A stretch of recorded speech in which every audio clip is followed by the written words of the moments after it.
Imagine that you're sitting in class, listening to your teacher teach a lesson, and all of a sudden they just collapse on the floor.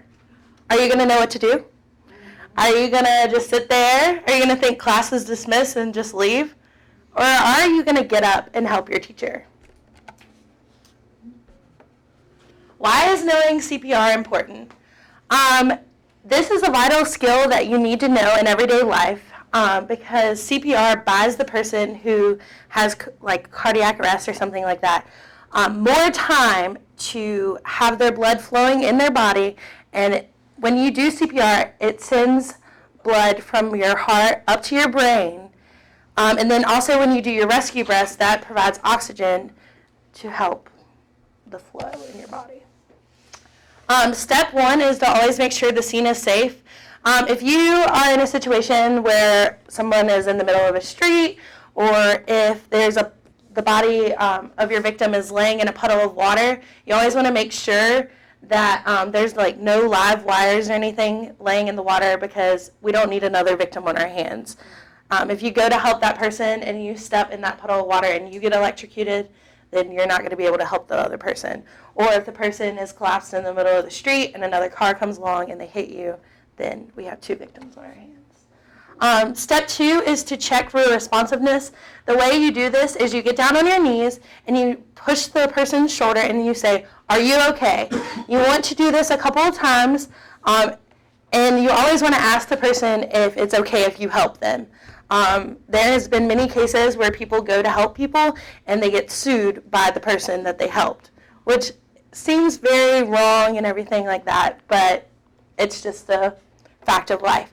If the person is unresponsive, then you have implied consent, so you can go ahead and help that person. Step three is to perform your ABCs.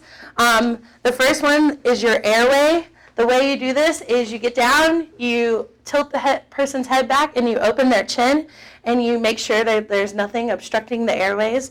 If there is something obstructing the airways, then you roll them over on their side, and you take their fingers, I know it sounds gross, and you sweep the obstruction out of their throat.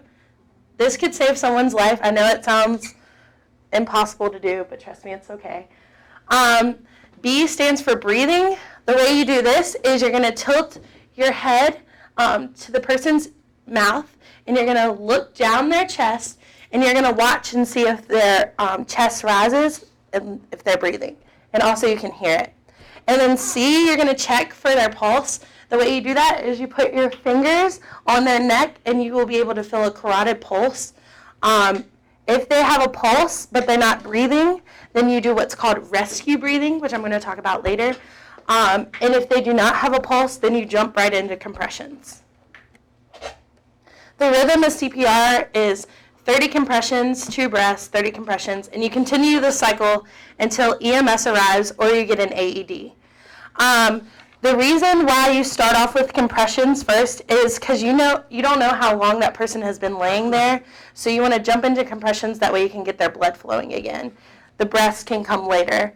If a person's deprived of oxygen, it's not as bad as if their blood is not pumping, because if they're deprived of oxygen, then they could just have brain damage, but if they don't have their blood flowing, then that's death. The way that you properly perform chest compressions is you draw a line from their armpit to the center of their chest. For women, it's between their breasts. And you take the heel of your hand and you place it right there. It's going to be right below the breastbone. And then you're going to interlace your fingers and start your compressions. You need to do your compressions fast and hard. You want about 100 per minute. The more you get, the better it is for the person. You want to only do 30 and then do your 2 rescue breaths. There is talk of just doing hands-only CPR. If you don't have a mask to put over their face and you know they're vomiting at their mouth or anything like that, you might not want to do mouth-to-mouth CPR.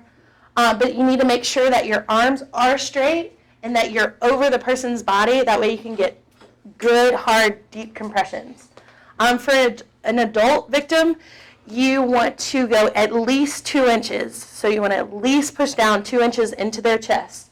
And for a child, 1 to 8-year-old, you want to do 1.5 inches.